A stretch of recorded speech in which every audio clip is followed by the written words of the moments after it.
Salut à tous, et aujourd'hui on va attaquer la ferme latine.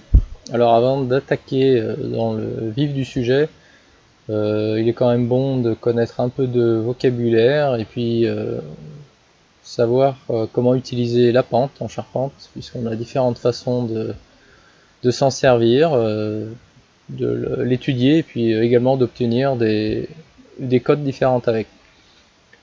Donc pour une ferme latine, qu'on verra dans l'autre vidéo, que je vous propose d'aller regarder, on démarre toujours par cette ligne-ci, qui est une ligne imaginaire, horizontale, qui s'appelle la ligne de trave. En fait, c'est la ligne de référence en charpente, c'est celle qu'on utilisera sur absolument toutes nos vues.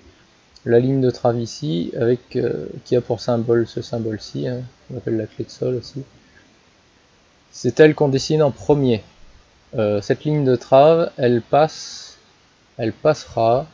par l'intersection du lati, le lati qui correspond au-dessus de nos chevrons, donc l'intersection du lati en rouge ici, avec en bleu la ligne d'eau, qui est en fait l'endroit où l'eau tombe du toit, très concrètement à la verticale. Donc l'intersection des deux nous donne la ligne de trave ici.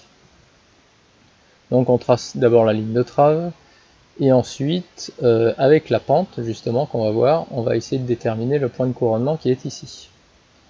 Parce qu'il varie en fonction de la pente. Si on a moins de pente, il va être moins haut. Si on a plus de pente, il va être plus haut. Alors pour ça, on peut avoir une pente en degrés, alors qu'on peut trouver en général sur les plans d'architecte, des exercices aussi. Mais le plus couramment utilisé, nous, en charpente, en tant que charpentier, c'est la pente en pourcent, qui est ici. Mais pour les calculs, c'est ni l'un ni l'autre. En général, on se sert de la pente en mètre par mètre, hein. Même si le pourcentage en est une visualisation, c'est pas tout à fait la même chose. La pente en mètre par mètre, c'est très simple, c'est lorsqu'on avance d'un mètre, par exemple, on monte de temps. Par exemple, c'est une pente à 100%, lorsqu'on avance d'un mètre, on monte d'un mètre. Ici, on a une pente à 72%, ça veut dire que lorsqu'on avance d'un mètre ici, on va monter de 72 cm, 0,72 mètres. Donc la pente ici est de 0,72 mètres par mètre. Alors, si on nous donne cette pente en degrés ici, hein, c'est relativement simple de passer de cette pente en degrés à la pente en pourcent. Il suffit de faire la tangente de l'angle ici. On va trouver 0,72 qui est en fait la pente en mètre par mètre, et on la multiplie tout simplement par 100 pour obtenir 72%.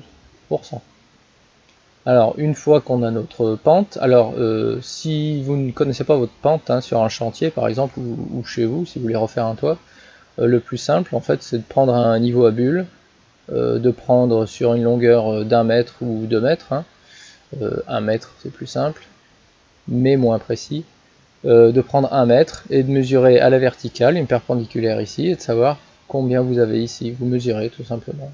Donc si vous avez 80 cm, c'est bien vous avez une pente de 80%. Donc si c'est sur 2 mètres, et ben vous aurez 160. C'est x2, c'est proportionnel, c'est une ligne droite. Alors une fois que vous avez votre pente, et bien pour trouver le point de couronnement, il suffit en fait de mesurer la moitié de la base, c'est-à-dire de la ligne d'axe à la ligne d'égout, et de multiplier par la pente en mètre par mètre. Donc par exemple, on prendrait cette cote ici, et on la multiplierait par 0,72, ce qui me donne la cote ici, tout simplement. La ligne d'axe, hein, je ne vous l'ai pas dit, mais c'est la ligne qui est à l'axe, et son symbole en charpente, c'est celui-ci. Donc je tâcherai de le mettre à chaque fois pour que les dessins soient les plus corrects possibles. Donc ça, c'est les bases du départ du dessin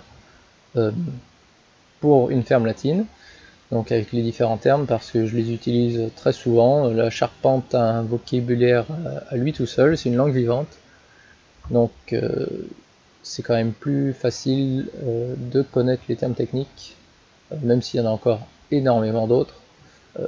Au fur et à mesure, j'essaye de les expliquer, mais je ne les explique pas toujours, donc je fais de mon mieux pour que ce soit le plus clair possible.